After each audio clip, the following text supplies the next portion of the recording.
Télévision mitambo partout. Je sais qu'on nous a piégés de partout. Batie mitambo na bongo inabiso. Ils nous ont piégés dans nos âmes. Batie mitambo na bana na biso. Ils ont piégé nos enfants. Batie mitambo na bakoko na mibali na biso. Na bandeko na biso. Ils nous ont piégé, nos maris et femmes. Po bango bazali koluka nani bango bakokanga.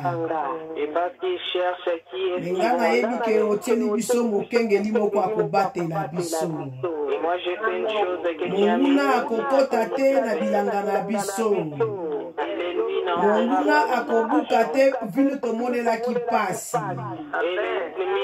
Oya biso ezali ya biso. Nzambe ebikisa ba oyo bazala ba voyage ya mosika. Ata monguna alandi bango me akosimba bango te. Po mikolo na bango na se na moi etangami na maboko na yo. Nzambe batela bana na biso longola ba accident kati na biso. Longola ba piège ya mbala moko. Longola likama ya mbala moko. Na kombo ya mwana na yo Yesu. Totie mitema na biso kaka epai na yo. Toza na moto mosusu te na se na tango. Toza kaka na Nzambe ya Israel. Nzambe oyo abatelaka pe alongolaka biso na mitambo ya Zabolo. Et c'est Dieu qui nous protège et qui nous enlève du piège de l'ennemi. Il y a un bien-aimé parmi nous. On avait piégé sa fille. Ils vont le piéger. Parce que bolamu na yezo matalokola biliga ya Abel. Bakolonga te. Ezapena ndeko moko lisu batie piège na mona na yo ya mobali. Bango bamesana kozwa mbongo na bango na makila ya bato. Me bakozwango na nzela ya mona na yo ya mobali te. Na kombo na Yesu Masiya. Makomi elobi soki ezali mpona biso moto akozala contre biso aza te. Batieli yo bapiège ya mbala moko. Batieli yo bapiège ya mbala moko. Me yo okokufa te. Yo okomona nkembo na Yawe. Okoleka te. Okomona nkembo na Yawe. Ozana kati na biso. Tobandi koloba na Nzambe zona ye lokumu. Nzambe ya Yesu muto azobatela. Nzambe ya Yesu muto apesaka bomoi. Même na ba oyo bazangi yango. Ozana mwana na yo moko ya mwasi. Nzambe atombolaki ye makasi na mikolo eleki. Me bazwaki manto na ye baye koyiba yango. Bakende kobomba yango na ekolo kurbe barenye bazali. Manto na ye komaki barenye banye na kati na yango. Po babebisa bokonzi oyo Nzambe atie kati na ye. Me na ngonga oyo ba ange ya nkolo barekipere yango. Ozana kati na biso. Betela Nzambe ya Yesu Masiya maboko. Betela ye ba cri de joie. Yende mobumbi ya bomoi na yo. Azana yo. Akotika yo te. Aza Nzambe. Akotika la Nzambe. Na kombo na Yesu. Na kombo na Yesu. Na kombo na Yesu. Na kombo na Yesu. Makonye lobi. Si Dieu est pour nous, qui sera contre nous? Personne. Motote. Motote. Motote. À côté de Melabiso. Na kombo na Yesu. Au nom de Jésus-Christ. Zambalobi na Jérémie. Et Dieu dit à Jérémie. Bako bundisa yo. Bako luko na bitumba. Me bako longa yo te. Pongai moko na zana yo elongo. Nzamba zana yo elongo. E soki ozo nimango banda kobeta ba clip de jopo na Nzambe ya Yesu.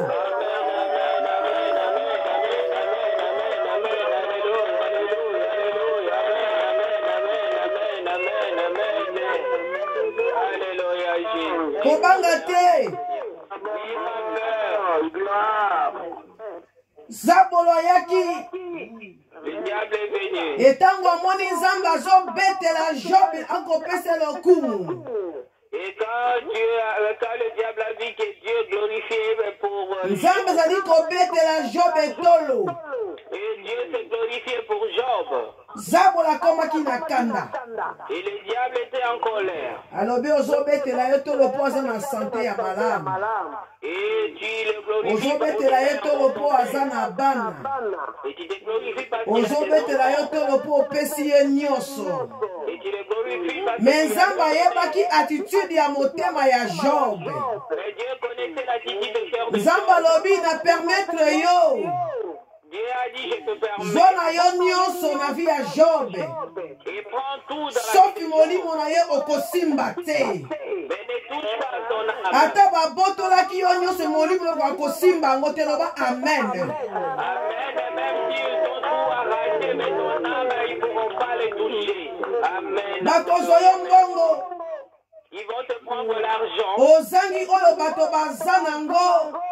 Et tu manques ce que les Mais oza na mokengeli ya molimo na yo. Amen. Soki mpo na nga nazoloba amen ya bien ya molai ya monene. Alléluia. Amen. Et Jésus, merci à toi, Père. Merci, Père. Mon Père. Batikaki Job na se. On a laissé Job par terre. Mais nzambe apiaki ye lisusu mbala mibale koleka oyo azalaki na yango. Mais Dieu l'a béni 2 fois plus que ce qu'il possédait en Na moma ya baepreuve kangaka motema. Et dans ce temps de Na moma ya kozanga kangaka motema. et quand il manque, Père, Kokende koseko komitika te po ozwa. il ne faut pas aller t'abandonner. Nzambe ayebi yo.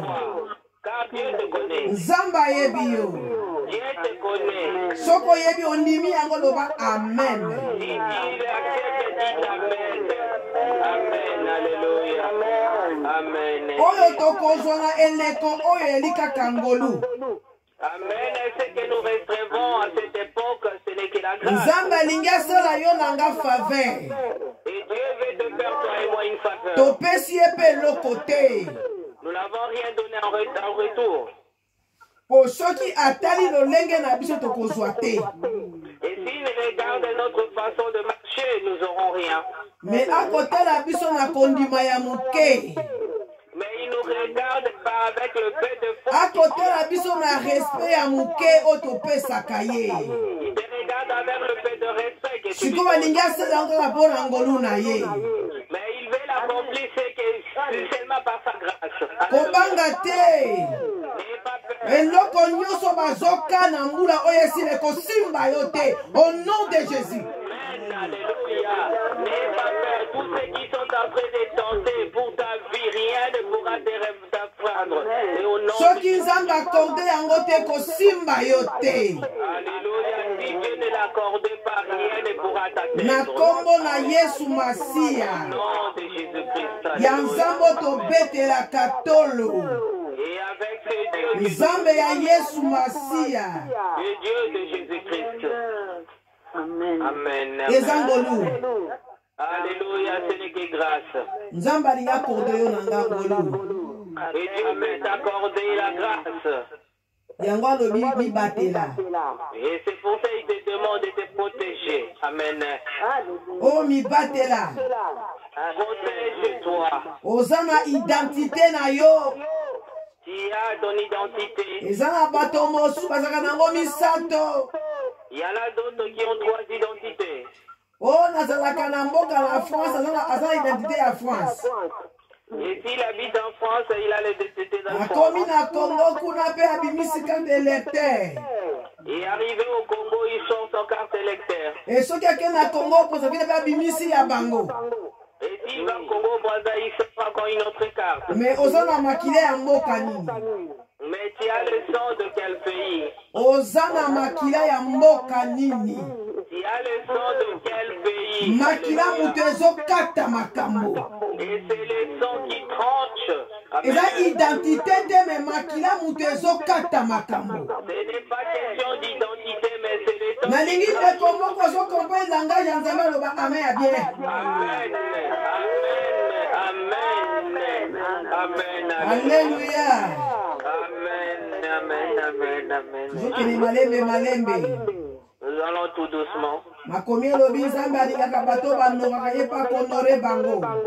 Et les écrits déclarent que Dieu honore ceux qui l'honorent. Oza na yo na eloko te bozobetela Nzambe ya Yesu tolo. Et tu n'as rien, mais tu te glorifies. Olobi ke nazalaka na Nzambe. Et tu te dis que j'ai un Dieu. Amen. Oleki mbangu na livre Ezekiel ekuna na 33 tokotanga na 10 à 16. Nous allons lire dans le livre d'Ézéchiel chapitre 33 verset 10 à 16. Nyonso ezali ngolu. Tout est grâce. Amen. Obanga te. N'aie pas peur. Ata zambola akiteli biso. Même si le diable est descendu. Me Nzambe atie bakengeli pembeni ya baoya ye. Mais Dieu a mis des sentinelles tout autour des siens. Amen. Alléluia. Amen. Amen. Amen. Ézéchiel 33.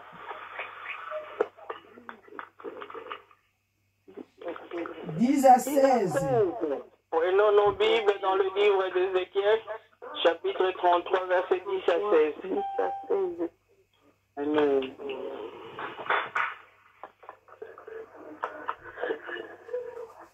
Batangi ya lopoto bazali na lingala bamongani. Papa Freddy. Amen. Amen. Nous allons lire la parole de Dieu dans le livre d'Ézéchiel, chapitre 33, verset 10 à 16. Le titre nous dit « Convertissez-vous ». Verset 10. Fils de l'homme, dis à la communauté d'Israël, vous ne cessez de répéter, comment pourrons-nous vivre puisque nos rébellions et nos fautes pèsent sur nous et que nous dépérissons à cause d'elles. Verset 11. Dis-leur, aussi vrai que je suis vivant, le Seigneur, l'Éternel le déclare, je ne prends aucun plaisir à la mort du méchant. Je désire qu'il abandonne sa conduite et qu'il vive. Détournez-vous donc de votre mauvaise conduite. Pourquoi devez-vous mourir, gens d'Israël? Verset 12. Et toi, fils de l'homme, dis aux membres de ton peuple, si un homme juste tombe dans les péchés, sa droiture passée ne les sauvera pas. De même, si le méchant abandonne sa mauvaise conduite, sa perversité passée ne causera pas sa perte. La droiture passée ne fera pas vivre le juste, qui se met à pécher. Verset 13. Quand bien même j'aurais dit au juste qu'il vivrait, si, fort de sa conduite, il se met à commettre le mal, on ne tiendra plus compte de toute sa droiture et il mourra à cause du mal qu'il aura commis. Verset 14. Et quand bien même j'aurais dit au méchant, tu vas mourir, s'il abandonne ses fautes et fait ce qui est droit et juste, il vivra. Verset 15. S'il restitue les gages qu'il a exigés et rend ce qu'il a volé, si c'est conforme aux commandements qui font obtenir la vie et cesse de faire du mal, certainement il vivra, il ne mourra pas. Verset 16. On ne tiendra plus compte de tous les péchés qu'il a commis. Puisqu'il a fait ce qui est droit et juste, il vivra. Amen, la parole de l'Éternel. Amen. Nzamba pambola papa Freddy. Amen. Sois béni, papa Freddy. Amen. Ok, na lingala. Natangi na kombo na ye. Ndaya Ezekiel chapitre 33 verset 16. Titre ekomami Nzambe atalaka bizaleli ya moto na moto. Verset 10. Yawe alobi na ngai, yo moto, yebisa ba Israeli nazali koloba ete obulu mpe masumu na biso eleki mingi yango moto ezali na biso nini tokoki kobika toba na bango yawe ya bomoi akati seka alobi nasepelaka na liwa ya moto mabe nasepelaka na liwa ya moto mabe te saka moto mabe abongola bizaleli mpe abika Israelite otika makambo na bino ya mabe mpona nini bolingi kokufa. Amen. Amen. Amen. Mama sukana nuwana mama Melanie. Amen mama. Na plan ya Nzambe na posa ya Nzambe zali moto ya mabe akufa. Dans le plan de Dieu, est-ce qu'un homme méchant doit mourir? Non. Mais na plan na biso bato moto mabe fa kufa. Mais dans le plan de nous, les hommes, nous voulons que le méchant meure. Moto mabe esengela dite na mabele. Et non, méchants, ils doivent être enterrés. Mais na plan ya Nzambe, Nzambe alingi ke moto mabe atika mabe azosala po abika. Mais dans le plan de Dieu, qu'un méchant abandonne ce péché pour qu'il soit sauvé. Mais moto mabe alingi kotika te parce que ekomi elengi lokola moto azolia ba joka na moto. Mais le méchant ne veut pas abandonner les péchés parce que c'est devenu vraiment tellement miellé dans sa bouche comme si quelqu'un mâchait le chewing-gum. Soki moto azolia chewing-gum na monoko meme esili sukali. Mais lokola ezopanoka mino na ye azo continue na yango kaka bwaka yango te. Bwaka yango. E yesu na sukali te. Bwaka yango. Amen. Amen. Ouais, non, aussi, il mâche un chewing-gum. Même si il n'y a plus du sucre, ce n'est plus sucré, mais il continuera toujours à le mâcher pour faire plaisir à ce mâchoire. Mais on te demande, ce n'est plus sucré, jette-le. Pourquoi tu le gardes dans ta bouche? Jette-le. Nzambe alingaka yo mingi. Dieu t'aime beaucoup. Amen. Malgré ozanga ba faute ebele mais alingaka yo mingi. Malgré tes fautes, mais il t'aime. Yango alobi na biso na sute meniso ya lingolu. Et c'est pour ça qu'il nous dit que dans ce soutien, c'est la grâce. Soki zalaki ngolu te akopesa pe eloko te pai na yo. Et si ce n'était pas la grâce, elle n'allait rien Yo moko oyebi makambo osalaka Nzambe na nkuku oyo bato bazomona te. Et toi-même, tu sais les choses que tu fais en cachette que les hommes ne voient Yo pas. lobi bato bazomona nga te me Nzambe amonaka yo. Tu te dis que les hommes ne me voient pas, mais Dieu te voit. Ba api nyonso yo osalaka Nzambe amonaka ngo ayebi yo. Et toutes les actes que tu commets, Dieu le voit et les connaît. Susi ya Nzambe eza nini? Susi ya Nzambe eza nini? Et quel est le souci de Dieu? Eloko ya tia kati na yo. Et ce qu'il a placé en toi. Amen. Alingi te eloko wana ebeba. Il veut pas ce qu'il a mis en toi soit détruit. Alingi azwa bénéfice nango. Il veut recevoir le Yesu alobi na nzete ya fingi. Et Dieu parla au figuier. Nayaki na nzela naleta mbuma. Et j'avais faim, je voulais manger. Mais lokola namoni mbuma te na modi nzete oyo. Et comme il n'y a pas de fruit sur cet arbre, je maudis cet arbre. Mais yaki nzete oyo ebotaka mbuma ya kitoko. Mais c'est un arbre qui produit de bons fruits. Amodi yango bakei. Et il a maudit cet arbre. Na retour na bango bakuti bela nzete kauki. Et à leur retour, l'arbre était desséché. Mais ezalaki na kati ya elanga. Mais c'était dans le champ. Yo poza na kati ya elanga.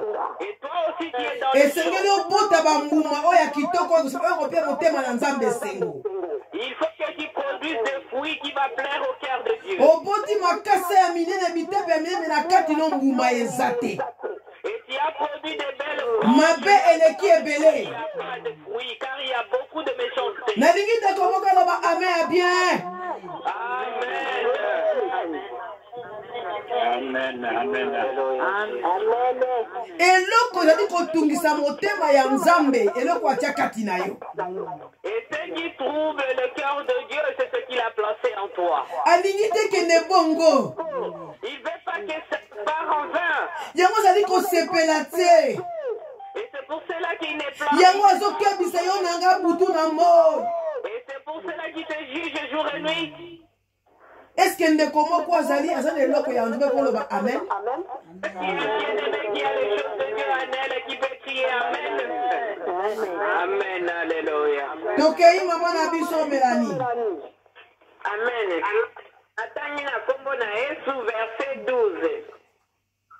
Yo moto ebisa lisusu bandeko na yo boye. Soki moto ya boso abandi kosala mabe, olamu oyo asalaki liboso obikisa ye. Soki moto ya mabe atiki bizaleli na ye ya mobulu, mabe oyo asalaki liboso obomisa ye. Soki moto ya boso akomi mabe, tobika te mpona bolamu na ye oyo asalaki, mpona bolamu na ye oyo azalaki kosala liboso. Amen. Amen. Amen. Amen. Soki moto oyo azalaki moto mabe, moto malamu pardon. Et si un homme était juste, Abandaki kosala makambo ya malamu. il faisait de bonnes choses. Ayebi kaka te malamu na nga wana na bombe yango na banque pa yanze makambo bongo malamu na banque ete continue nango. Babi oyo asalaka malamu continue nango. Oyo asalaka mabe continue nango. Mais na suka nango difute ezali. Alléluia. Amen. Et le juste dit que non, bon, comme je fais le bien, je vais les garder quelque part et continuer à faire du mal. Non. Là, on dit que si tu es juste, continue toujours à faire de bien, de bonnes choses et non de faire du mal. Makomi ezoloba na biso. Et les écrits déclarent, Batu ya sima. les derniers Bakokoma batu ya liboso. seront les premiers. Batu ya liboso bakokoma batu ya sima. Et les premiers seront les Elingi derniers. oloba na biso nini? Et que cela signifie? Bato bandai kote ya biso na kobanga nzambe bakoki basi bakisi. Bakomi bato ya sima. Et ceux qui nous prêchaient dans la crainte. Yo zalaki na yo na disco comprendre que non. Funa sene na sikoyo nzambe komi moto ya liboso. Amen. Toi qui étais dans le mal, tu dis que non, maintenant il faut que j'abandonne la méchanceté. Maintenant je veux faire du bien. Tu es maintenant en première position. Moto mosusu oyo bengaka ndoki. Moto mosusu oyo bengaka ndoki. Maman, micro est comment cracher? Muzobanga susu te. Non, malobe comment melama. Nana meli yango. Ye mutalinga melama. Bakomela yango te bakosanza yango. Amen. Alléluia. Amen. Moto mosusu yo bengaka ye ndoki. Et il y a un homme que tu le vois comme un sorcier. Kaka lelo. Kaka lelo. Aujourd'hui, Soki abandonne kindoki na ye. et s'il abandonne sa sorcellerie, Akokoma moto ya liboso. il deviendra le premier. Amen. Yo moto otikalaka na koyina bato bakoma moto asuka. Et toi qui es resté là dans la haine et à haïr que les hommes, tu vas rester les derniers. Pour la lobi tozokima mbangu menu tokomi te. Et Paul déclare que nous courons mais nous ne sommes pas encore arrivés. Nalingi te komoka loba amen ya bien. Amen. Bible ezoloba na biso Yesu Masia na croix. Et la Bible déclare que Jésus-Christ est sur la croix. Bazoloba na Yesu mibikisa. Et les gens disaient à Jésus-Christ, Bazoloba na Yesu olobaki okotonga ndako pendant 3 jours. et on dit à Jésus, toi tu as dit que tu vas Mikitisa na croix. Alors descends sur la croix. Mais babosani ke babaki na croix mpo na biso. Mais nous avons oublié qu'il a été crucifié pour nous. Yesu Masia azalaki na nguya kwate papa kitisila bango moto bango nyonso bazika. Et Jésus-Christ avait la puissance de dire, Père, descends le feu et fais-les tous périr. Mais makomi ezoloba Yesu Masia bazalaki kotala biso na misu ya mawa ya compassion. Mais dans les Écritures, Jésus-Christ nous regardait avec des yeux de compassion. alobi papa yokela bango mawa. Il dit, Père, ayez Po pitié. makambo bazosala bayebi yango te. Et par ce qu'ils font, ils le Limbisa savent masumu na bango. pas. Et pardonne leurs Limbisa mabe na bango. et pardonne leurs fautes. Amen. Est-ce que tozali? Amen. Na mabota na biso bagrando ki bazali. Et dans nos familles, il y a de grands sorciers. Batu musu bakoni ba prophète ya lukuta. Il y en a d'autres qui sont devenus des faux prophètes. Tokoloba na Nzambe akutana na bango. Nous dirons Dieu qui fasse Nzambe abongola mitema na bango. que Dieu change leur Likambo ya koboma etali ngai te ote betali Nzambe. Amen. Pour le faire mourir, ce n'est pas mon problème, c'est le problème de Dieu. Soki bango bakoti ko tranquille te Nzambe akozwa mokano. Amen. S'il ne veut pas te laisser tranquille, Dieu va prendre. Parce que Nzambe atalaka pa intérêt na ye ezali. Car l'Éternel regarde là où il y a son Yo ozali intérêt ya Nzambe loba amen ya bien. Yo ozali intérêt ya Nzambe loba amen ya bien. Yo okotisaka pete évangile te moza intérêt ya Nzambe. Amen. Dieu ne ment pas dans l'évangile car tu es le terrain de Dieu. Amen. Otiaka pete kuna te mais otiaka intérêt ya Nzambe. Amen. Alléluia, Jésus. Karena sene kayika baba yemana kasika. Kerena ka baba yondo korono sumo no kayikara na su. Yoro karana baba yondo korono sumo ika baba yemama na kas. Imere kerena sumo na kasima na ka. Aka baba yondo korono sumo no ko imana kas. Alléluia.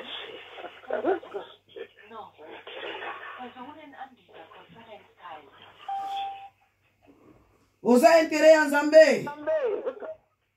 J'ai été coupé, maman. Oza intérêt ya Nzambe. Il y a l'intérêt de Dieu. Nzambe ntango azomona kati elanga na yebi ke oyo ezali intérêt na ngai. Quand l'Éternel regarde dans son champ, il voit qu'il dit que Est-ce que réellement ozali intérêt ya Nzambe? réellement c'est l'intérêt. Ou bien ozokotisa pete elanga ya Nzambe? Ou soit tu Lokola nzete ya fingi oyo ebotaka mbuma te. et comme c'est Mais opikama na elanga ya meka bamba kata ya nzete. mais tu es dans le champ de Dieu avec Mais na kati na yo mbuma moko ezali te batoki kolia basepela na yango. mais au-dedans de toi, il n'y a aucun fruit que les hommes peuvent manger pour Nalingi ndeko moko aloba amatelema intérêt ya Nzambe.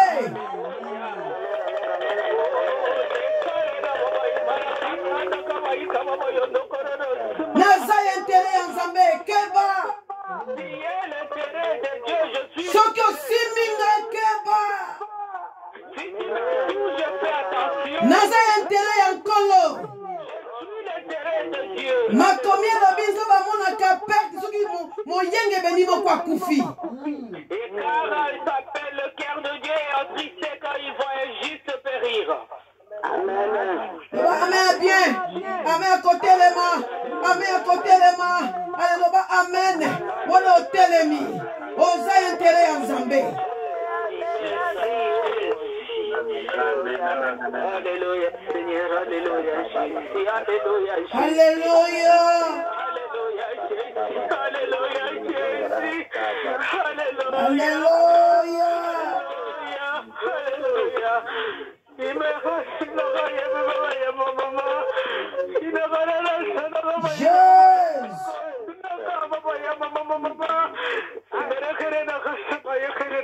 Alléluia.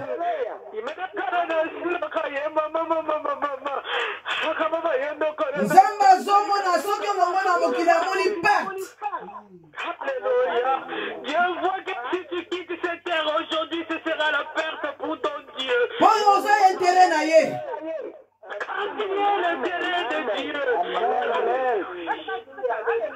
Alléluia. Alléluia. Tokei mama na biso Melani. Oh.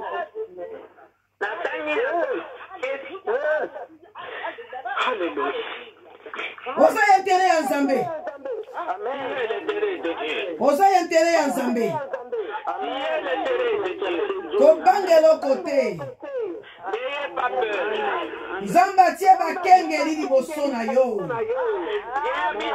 Oyo bazobunda bazolongolo na makama. Bazolongola bana na yo na makama. Bazolongola mobali mwasi na yo na makama. Alléluia. Totelemi awa pona lelo. On s'arrête là pour aujourd'hui. Tobani kobondela. Commençons à prier. Loba te nzambe na li intérêt na yo. Dis Seigneur Jésus. Lakisanga bosembo na yo. Et montre-moi ta justice. Tobondeli na kombo na Yesu.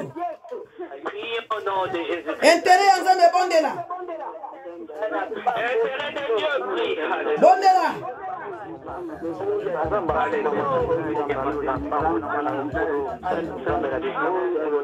Intérêt ya nzambe bondela.